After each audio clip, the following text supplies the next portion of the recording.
नमस्कार मित्रों, आज मैं शिवानी जी की लोकप्रिय कहानियों में से एक कहानी मधुयामिनी सुनाने जा रही हूँ। यदि आप इस चैनल पर नए हैं तो प्लीज़ सब्सक्राइब कर लीजिए। मधुयामिनी। पूरे शहर में विवाह लग्नों की बाढ़ सी आ गई थी। इस वर्ष भाद्रा मास में देवगुरु सिंहस्थ हो जाने से 2 जून का विवाह लग्न ही अंतिम लग्न है, ऐसा ही कुछ घोषणा कर कुर्मांचल के गणमान्य पंडितों ने कन्यादायग्रस्त पिताओं की नींद हराम कर दी थी। परंपरा से कुर्मांचल में सिंहस्थ गुरु लग्नादि के लिए वर्जित रहा है।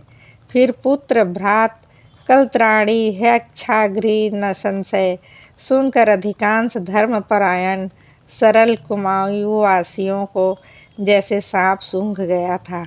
एक तो वैसे ही महंगाई ने सबका जीना दुभर कर दिया था, उस पर विवाह की इस महामारी ने तो देखते ही देखते एक से एक समृद्ध परिवार को मिट्टी में मिला दिया। लग रहा था कि सन 18 वाली वही इन्फ्लुएंजा महामारी फिर से फैल गई है, जिसने कभी नैनीताल की आधी जनसंख्या को चुटकियों में साफ कर धुन दिया था। गेहूं के गगनचुंबी भाव का यह हाल था कि 1 क्विंटल गेहूं गह तक पहुंचाने के पश्चात हष्ट पुष्ट गृहस्वामी की वयस के भी 4 वर्ष अनायास ही घटकर रह जा रहे थे। अनाज विवाह के मुकुट बना, घोड़ी गाने वाली पेशेवर गवनारियों की फीस, सब में आश्चर्यजनक रूप की तेजी का मूल कारण पंडितों द्वारा उद्घोषित यह नवीन विवाह बजट ही था। इसमें कोई संदेह नहीं। बैंड वालों का तो पूछना ही क्या था। फटे से राम ढोल की एक थाप ही औसतन अठन्नी में पड़ रही थी। वह तो भगवान ही की कृपा थी कि दाम और तुरी नगाड़े का चलन पहाड़ के शादी ब्याह से स्वयं ही बड़ी समझदारी से उठ गया था। फिर भी हलवाई का एक एक कड़ाह किसी प्रसिद्ध वेश्या के मुजरे से भी महंगा पड़ने लगा था। जितने में पहले सोहन हलवे की एक बट्टी आती थी, उतने में तो निगोड़ा एक बताशा तुल रहा था। यहाँ तक कि एक सड़ियल सी पचनी की फूल माला भी 1.25 रुपये में बिकने लगी थी। शहर के कई मध्यवर्गीय मुरद-बिन माला फूल मालाओं की सूनी गर्दन लिए बड़ी विवस्था से महाप्रस्थान के पथ पर चले जा रहे थे। बेचारे करते भी क्या। यहाँ नौशों की ही गर्दन के लिए माला प्राप्य हो उठी थी, उन्हें कौन पूछता। फिर भी कितनी महंगाई हो और कितना ही अभावग्रस्त जीवन, जन्म विवाह मरण भला कभी रोके रुकता है। लगता था पूरा शहर ही विषम विवाह ज्वर से ग्रस्त हो गया है। दाएं बाएं जहाँ से देखो वहीं से टेढ़ा बांका, मोटा ठिगना, काला गोरा, एक न एक नौसा सेहरा बांधे मस्ती से झूमता चला आ रहा था। स्वयं परम पुरुष ही शायद भरतार बन पूरे शहर को इस विवाह महोत्सव में आकंठ डुबो रहा था। अचानक पूरे शहर में खलबली मच गई। खलबली मचने जैसी बात भी थी। एक तो वैसे ही दुकानदार परिस्थितियों का लाभ उठाकर उपभोक्ता वर्ग को पीसे दे रहा था। उस पर एक सर्वथा अपरिचित ऐसे प्रवासी परिवार ने इस कोठी को मुँहमांगे दाम पर अपनी कन्या के विवाह के लिए ले लिया, जिसकी शहर से दूरी, पानी का भाव, सर्वोपरि ऊंचा किराया देख आज तक किसी ने उसे लेने की हिम्मत नहीं की थी। एक बार एक विदेशी दूतावास के कुछ उच्च पदस्थ अधिकारी आकर कुछ दिनों तक कोठी गुलजार कर गए थे। तब से वह खाली ही पड़ी थी। वैसे तो सीजन आने पर नैनीताल में यदि 4 बांसों की टटरी पर भी छप्पर डाल दिया जाए तो वह भी बड़ी आसानी से अच्छे किराए पर उठ सकता है। पर इस कोठी की तो शान ही निराली थी। उस पर समृद्ध मकान मालिक की अन्य 4 पहाड़ों पर बिखरी 10 कोठियाँ थीं, जो उनके लिए सरकारी दफ्तरों का आवास बनी।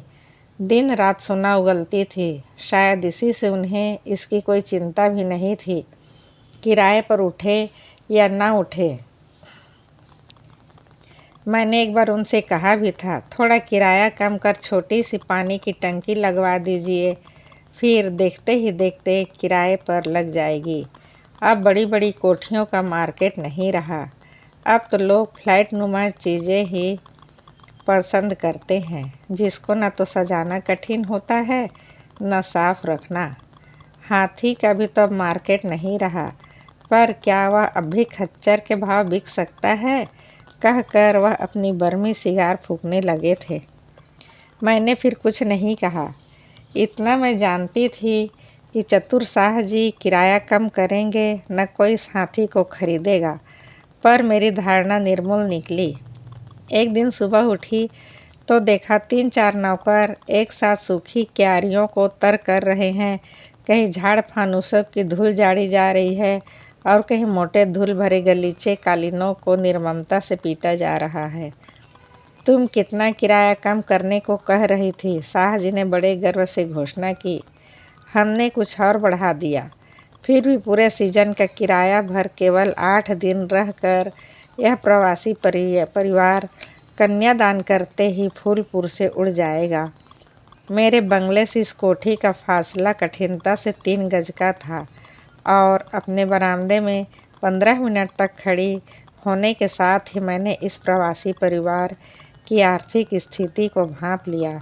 परिवार सीमित था और गृह सदस्यों से अधिक संख्या अब भारतीय दास दासियों की थी। किसी भी गृह का भेदी विभीषण या तो गृह का भृत्य होता है या बालक, पर बालक तो इस परिवार में थे ही नहीं और नौकरों की भाषा तो दूर, निर्विकार चेहरों की एक एक रेखा किसी दुरूह पहेली से कम नहीं थी। उन चीनी मंगोल चेहरों पर विलासी जीवन की अमिट छाप ही बस पल्ले पड़ती थी। छोटे छोटे दुम्बे से ठीकने कद के बादिक की छपी लुंगी पहने कई नौकर भोर होते ही जलपान के आयोजन की भूमिका रचने में जुट जाते। कहीं बड़े से हंडे में अंडे उबाले जा रहे हैं, एक विचित्र आकार की विराट शिला पर मसाले पीसे जा रहे हैं, 2-3 मोटी मोटी दासियां लुढ़कती पुढ़कती पर फड़फड़ाती पलायन शिला टर्की का पीछा करती खेती की सीढ़ियाँ फांद रही हैं। उधर मादक मसालों की खुशबू, ज़िबह होते बकरे की मिमियाहट, टर्की का करुण विलाप मुझे वर्षों पूर्व के उन रियासती अटला के प्रांगण में खींच ले जाते, जहाँ ऐसी ही मादक खुशबू थी। टर्की के पीछे लुढ़कती ऐसी ही मोटी मोटी कुटिल मुस्कान बिखेरती दासियाँ थी और टर्की का ऐसा ही सुपरिचित हृदय भेदी क्रंदन था, जिसने मेरे शैशव की अबूझ चटोरी जिह्वा पर भी सदा के लिए संयम का ताला डाल दिया था। चेष्टा करने पर भी मैं आज तक टर्की का बहुचर्चित स्वादिष्ट गोश्त जिभ पर नहीं धर सकी। आज भी मुझे यही लगने लगा जैसे महाराजा ओरछा का गोवानीज खानसामा ही अपनी भाषा में गुदगुदाता टर्की की गर्दन पर छुरी फेर रहा है और वह करुण स्वर में विलाप कर रही है। पर इस परिवार के गृह स्वामी को इस विलाप की कोई चिंता नहीं थी। वह शायद नित्य सुबह के नाश्ते में समूची टर्की खाते थे। बाहर ही खुबानी का एक बड़ा सा छायादार पेड़ था। उसी के नीचे मखमली लाल गद्दीदार कुर्सी पर वह आकर बैठता तो शरीर की पूरी चर्बी बड़े बड़े थक्कों में नीचे लटक जाती। मैंने कई मोटे व्यक्ति देखे हैं। किसी का चेहरा मोटा होता है, किसी की गर्दन, किसी के पूरे शरीर का मांस उदाहरण से समाकर लहराता रहता है, किसी के हाथ पाँव देखने वाले को अप्रतिभ कर देता है। पर यह तो विचित्र मोटापा था। लगता था शरीर के किसी भी भाग पर छुरी घुमाते ही खून का फव्वारा किसी टूटे नल की सी फुहारे छोड़ता रक्त कुंड की सृष्टि कर देगा। पर तिवारी जी का कंठ स्वर उनके चौकोर शरीर से एकदम ही बेमेल था। नन्हा सा छीड़ कंठ स्वर ऐसा था जैसे कोई किशोर बालक कच्चे मीठे गले से टिहुक रहा हो। मेज पर नाश्ता लगते ही वह बड़े अवैध से भूखे बाघ की भांति टूट पड़ते और पल भर में ही टर्की का अवशेष अपने दुम हिलाते ग्रेहाउंड के सामने बिखेर देते। खा चुकने के बाद एक ताड़ सी लंबी दासी आकर नित्य उनका मुंह धुलाती, स्वच्छ नैपकिन बढ़ाती, फिर चांदी की तस्तरी में धरी टूथपिक की हाथी दांत की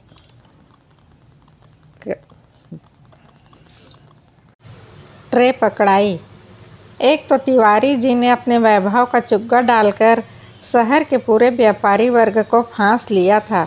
सीजन आते ही नैनीताल में दूध दही समृद्ध गृह के बालकों और रोगियों को भी कौरेमिन के अनुपात में लगने लगता था। उस पर 2 रुपये किलो के दही को 4 रुपये की मुँहमांगी बोली पर उठाकर तिवारी जी ने पूरे शहर का रेट बिगाड़ दिया था। पुलिस बैंड ही नहीं, रानीखेत के कुमाऊँ हाईलैंडर की भी एक एक गर्दन की इनकी रिजर्वेशन स्लिप झूलने लगा था। एक तो हलवाई बैस ही मंत्रियों की अदा दिखाने लगे थे। उस पर तिवारी जी ने साथ साथ प्रमुख हलवाइयों को बयाने की गहरी रकम खिला पिला कर पालतू जानवर सा बांध कर रख लिया था। बेला के 127 गजरों का एक साथ ऑर्डर हो गया था। फ्लैट की ओर छोर संध्या होते ही जो बेला मोतियों की गमक सुवासित हो उठते थे, अब फीके थे। कहीं एक बेला की कली भी सूंघने को नहीं मिल रही थी। जिस लगन में तिवारी जी की तथाकथित कन्या का विवाह था, उसी लगन में शहर की और भी 20-25 शादियाँ थीं। एक तो वही अंतिम लगन था। पता नहीं बृहस्पति भगवान को भी क्या नया सनक सवार हुई कि आप देखा न ताव टप से जाकर सिंह राशि में बैठ गए। और फिर तिवारी जी भी तो अचानक आकर नैनीताल की प्रत्येक विवाह योग कन्या की राशि पर किसी क्रूर ग्रह की भांति जम गए थे। इसी बीच अनेक कर्णप्रिय समाचारों का पूरा थैला कंधे पर लटकाकर शहर का कुख्यात प्रेस रिपोर्टर नब्बू मास्टर मोहल्ले में आ धमका। 10 मिनट के लिए प्रवासी तिवारी जी की हजामत बनाने गया और उन्हें मोड़ कर ले आया। बैंकॉक से आए लखपति ही नहीं खरबपति हैं। कई वर्ष पहले इनके पूर्वज पिथौरागढ़ से जाकर थाईलैंड में बस गए थे। वहीं किसी प्रसिद्ध हिंदू मठ के मठाधीश हैं। लाखों का तो चढ़ावा ही चढ़ता है। 5 बेटियां वही ब्याह दी। अब सबसे दुलारी आखिरी बिटिया का कन्यादान करने स्वदेश पधारे हैं। बारात भी क्या ऐसी वैसी जगह से आ रही थी। ठेठ बीवी जनवासे की पूरी हजामत का भार हमें ही सौंपा है तिवारी साहब ने। अभी उन्हीं की हजामत बनाकर तो आ रहे हैं हम। नब्बू मास्टर ने ऐसे लहजे में कहा जैसे उसका उस्तरा जो स्वयं देवराज इंद्र के गाल का स्पर्श कर चुका था, अब नैनीताल के अन्य किसी माननीय गाल का स्पर्श कर तुच्छता को प्राप्त नहीं होगा। शहर के महिला वृंद का कुतूहल छलांगे लेने लगा। कई तो अत्यंत उत्साह से स्वयं ही काम पूछने भी चली गई थी, पर गृह स्वामिनी ने तो विवाह का निमंत्रण ही दिया, न विशेष अभ्यर्थना ही की। एक कोरा प्याला चाय का पिलाकर ही टरका दिया। जो भी हो, तिवारीन को उन्होंने देख लिया। एक मैं ही रह गई थी। खैर, जिस दिन बारात आएगी उस दिन तो बाहर निकलेंगी ही। जमाता को खील उड़द पर रखने का पहाड़ी रिवाज तो जानती ही होंगी तिवारीन। पर इसी बीच अचानक एक दिन मैंने माँ बेटी दोनों को एक साथ खिड़की पर खड़ी देख लिया। बाप रे बाप, तिवारीन थी कि पूरी इमारत। कहाँ पर कमर की परिधि और उदर के क्षितिज का आदि अंत है, कुछ समझ में ही नहीं आया। ठीकना कद, चमकता माथा और गोरा रंग। चेहरे की सुर्खी देखकर तो मैं दंग रह गई। यहाँ तो 2 ही बेटियाँ ब्याहने में चेहरे पर हवाइयाँ उड़ने लगी थी और दिन में ही तारे नजर आ रहे थे। और एक ये थी 5 बेटियाँ दनादन ब्याह कर छठी का कन्यादान सिर पर नाच रहा था। फिर भी किसी शानदार हवेली सी बुलंद खड़ी जगमगा रही थी। 7 खड़ी बिटिया तो गुलाब की ताज़ा खुशनुमा कली सी झूम रही थी। एकदम सीप का सा रंग, खूब कसकर बांधी गई ऊंची चोटी और प्रत्यंचा सी भवें। उतनी दूर से मैं ठीक से देख नहीं पाई कि उन भवों की कलात्मक सज्जा में विधाता का चातुर्य था या स्वयं किशोरी स्वामिनी की चतुर अंगुलियों का। पर जिसकी भी हस्तकला थी वह निसंदेह सर्वोच्च कोटि की थी। वह कठिनता से 15-16 वर्ष की होगी और शायद उसी कैशव की अल्हड़ लुनाई ने उनके सौम्य चेहरे के सौंदर्य को द्विगुणित कर दिया था। वह रात के कपड़ा में ही खड़ी थी। तंग मुहरी का लेस लगा पजामा और ढीली बाहों के कुर्ते में वह मुझे किसी 13-14 वर्ष की चीनी बालक सी ही लगी। उसके चेहरे पर भी पीलिया रोग का सा पीलापन था। चेहरे का मुख्य आकर्षण था उसका गंभीर्य और उसकी तरल दृष्टि। कुछ ही क्षणों के लिए मैंने उसे देखा, पर फिर भी मुझे लगा जैसे यह लड़की अपनी इन्हीं आँखों के माध्यम से हंसती है, बोलती है, परिचय लेती है और देती है। निश्चय ही चिड़िया के से अधरपुट नितांत आवश्यक बातें कहने के लिए ही खुलते होंगे। उसकी माँ ने शायद कुछ कहा और वह हंस पड़ी। उसकी भुवन मोहनी हंसी देखकर मैं मुग्ध हो गई। क्षणिक हंसी में उसको न ही बकटूत चमका और उस दिन समझ में आया क्यों ऐसे तनिक ऊंचे से गजदन को सौंदर्य का एक अंग माना जाता है। वास्तव में लंदन की बारात के योग्य ही दुल्हन थी वह। इस सुंदरी पुत्री को देखने के बाद सड़ियल दंभी तिवारी के 100 खून भी माफ़ किए जा सकते हैं। माँ बेटी थोड़ी देर भी खिड़की पर खड़ी रहती तो शायद वार्तालाप का सूत्र स्वयं ही उन्हें पकड़ा देती, पर तिवारी जी ने अपने कच्चे गले की पुकार से दोनों को भीतर खींच लिया। विवाह के केवल 3 दिन रह गए थे और इसी बीच तिवारी महोदय के निर्लज असभ्य आचरण से पूरा पर्वतीय समाज क्षुब्ध हो उठा। क्या खाक पहाड़ी है यह बोदा व्यक्ति, जब स्वदेश में आकर अपने ही देश में बुआ को नहीं न्योत सका। माना कि वह यहाँ के रीति रिवाज से एकदम ही अनभिज्ञ है और किसी को भी नहीं जानता, पर अपने समाज में जब रहने आया है तो उसे शिष्टाचार का महत्व तो समझना ही होगा। फिर शिष्टाचार का अस्तित्व तो प्रत्येक समाज में अनिवार्य रूप से रहता है, चाहे वह स्वदेशी हो या विदेशी। जब वह अकड़ से जेब में ही दोनों हाथ छिपाए घूमते रहेंगे तो इनसे हाथ मिलाएगा भी कौन। अब 7 हलवाइयों की बनी थालों भरी मिठाइयाँ क्या बांधकर थाईलैंड ले जाएंगे। तिवारी जी तक समाज का आक्रोश न पहुँचा हो, ऐसा हो ही नहीं सकता था, क्योंकि उनके मुँह लगे नापित नब्बू को खूब जली कटी बातें सुना दी गई थी, पर तिवारी जी के कान पर जू भी नहीं रेंगी। लंदन की बारात आ भी गई और निमंत्रण पत्र कहीं नहीं बटे। शहर के एक नामी होटल में केवल 7 जनों की बारात ठहराने का प्रबंध पहले ही हो चुका था। वर के पिता भी कन्या के पिता की भांति पीढ़ियों पूर्व लंदन में बस गए थे। इसी से वर को छोड़कर अन्य सबके ललमुहे चेहरे, सुनहरे गाल और नीली भूरी आँखों से विदेशी लटका ही अधिक था। क्यों रे नब्बू, हमारी प्रतिवेशनी मुखरा गोदी ने हंसकर पूछा। हल्ला तो बहुत सुन रहे थे। लंदन की बारात का आए हैं कुल 7, किराया भी तो इतना है। गोदी बीबी। नब्बू अपने नए प्रभु से इतना ही प्रभावित था कि उन पर किए गए प्रत्येक वार को झेलने अपने वाक चातुर्य की ढाल को चट से खींच लेता था। अब हवाई जहाज़ का एक आदमी का किराया ही इतना है कि हम जैसे तोतरे में 10 बिटियाँ ब्याह ले। पर नित्य आँख नाक से चुलबुली हंसी की रस फुहारे छोड़ती अपने बाल अध्यक्ष के बुद्धों पोंछ कर बहाने वाली गोदी दी भी क्या कभी हार मान सकती थी। जो भी कह रे नब्बू, वर का बाप तो मुझे फिल्मी बाप लगे है। न बेटे से सूरज शक्ल ही मिले है, न रंग। गोरे सिपाहियों की पलटन ही लगे हैं मुझे तो। जरा पता तो लगाना, बाप असली है या नकली। नब्बू तुनक कर चला गया और फिर नहीं आया। तिवारी जी निमंत्रण न भेजे हम सब की आंखों पर पट्टियां तो बांध नहीं सकते थे। बारात आई और एक एक खिड़की पर एक एक 20-20 मुंड झुंड भिड़ गए।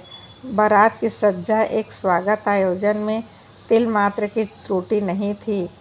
रंगीन कागजी झंडियों की वंदनवार से वर की दाढ़ी वैसे ही सधे हाथी से सजाई गई थी जैसे हर पहाड़ी दूल्हे की डांडी सजाई जाती है, और प्रत्येक अभागे पहाड़ी दूल्हे की ही भांति इस सुदर्शन व्यक्ति को भी पूरा कार्टून बना दिया गया था। पीली चपकन, लाल सिंदूरी रेशमी धोती, कमर में पट्टा, सेहरे का ऐसा बुर्का जिससे लाख ताक झांक करने पर कभी 1/4 मूंछ पल्ले पड़ती, कभी 1/3 नाक। ललाट कितना चौड़ा है यह देखने की भी कोई गुंजाइश नहीं। पिसे चावलों की असंख्य बूंदकियों से पूरा माथा ऐसे रंग दिया गया था जिसे जोधपुरी चुनरी की छपाई हो। सिर पर कस कर बंधा मुकुट जिसमें अंकित गणेश जी की त्रुटिपूर्ण टेढ़ी सूंड कस कर बांधे जाने से और भी टेढ़ी लग रही थी। मुकुट के पीछे चिपके किसी गर्भ निरोधक अखबारी विज्ञापन को जोर से पढ़ गोदी ने हमें हंसा हंसा कर मार ही दिया था। विधाता भी न जाने उनके लिए कहाँ से ऐसी विनोदपूर्ण सामग्री जुटा कर रख देता था। स्वयं तिवारी जी की सज्जा देखकर भूख भागती थी। नित्य विदेशी पैंट की धार सी क्रीज चमकाने वाला यह अकड़ व्यक्ति आज सिर से पैर तक पूरा पहाड़ी पिता बना था। लाग लगाकर पहना गया पीताम्बर, कंधे पर जरी का दुसाला और लहरिया साफा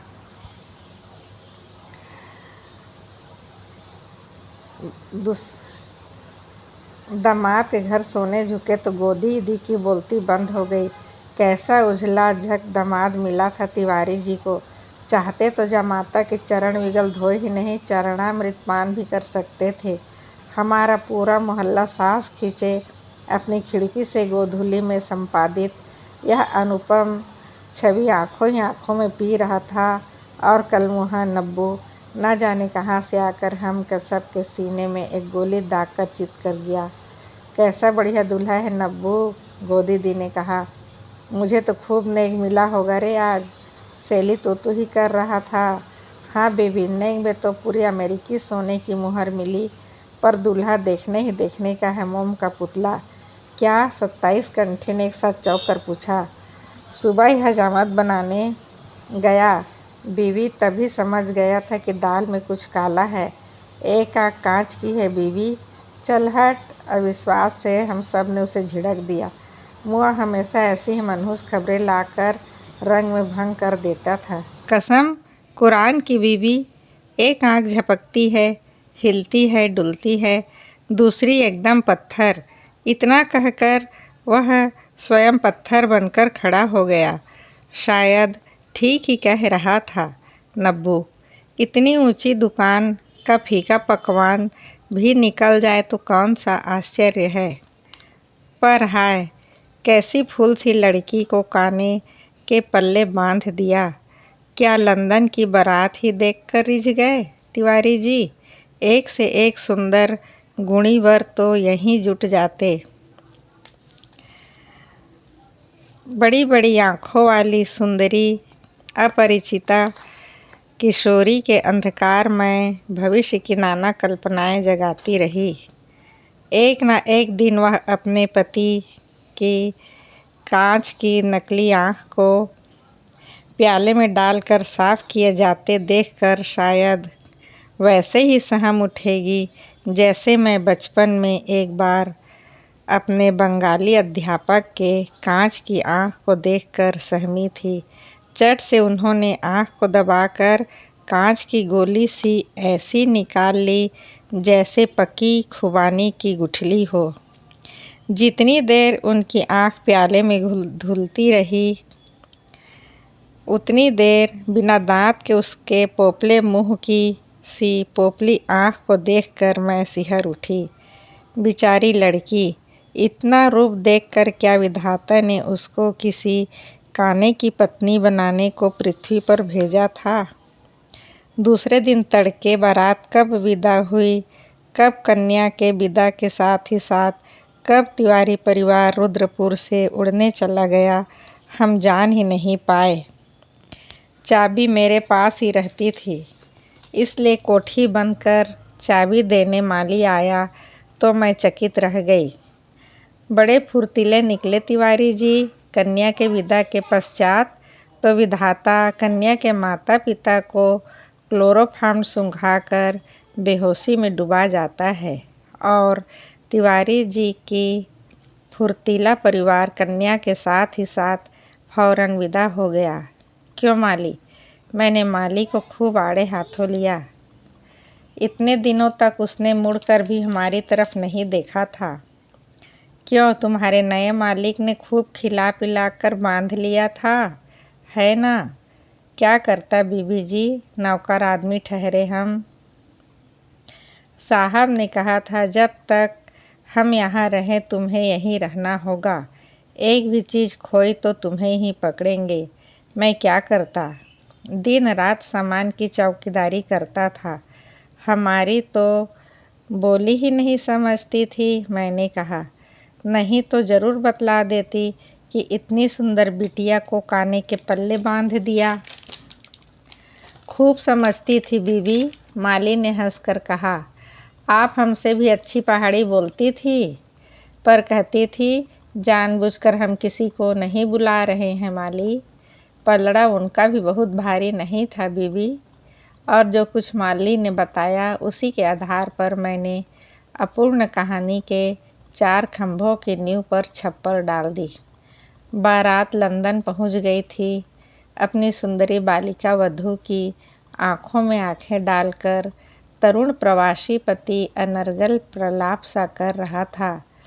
कोई और तुमसे कुछ भी कहे, उनसे पहले ही मैं तुमसे कह दूं कि मेरी एक आँख सचमुच ही कांच की है।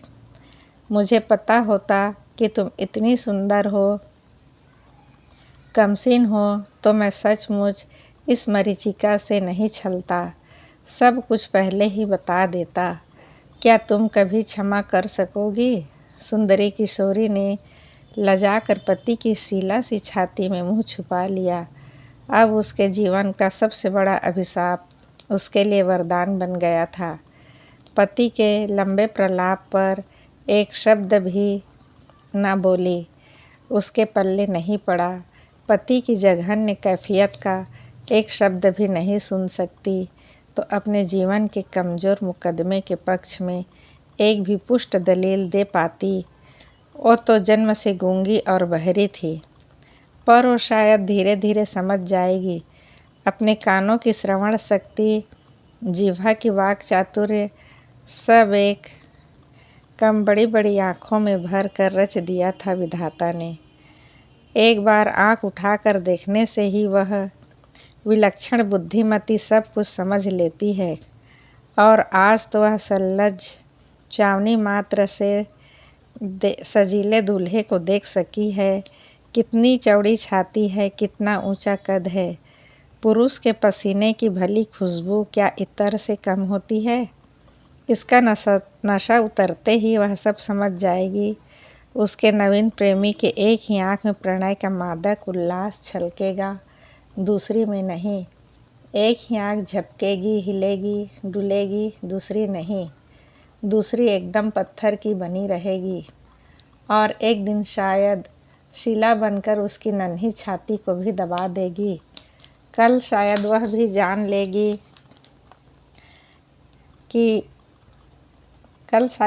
जान लेगा कि उनकी मुट्ठी भर की लाजवंती गुड़िया सी नववधू के उसकी छाती में छुई मुई बनकर बार बार छिप जाने वाली, लज्जा से लजाने वाली के पीछे क्या रहस्य है। लज्जा है या पलायन? आज उसके मौन प्रणय निवेदन इतना स्वाभाविक लग रहा है, कल भी क्या इतना ही सुंदर लगेगा?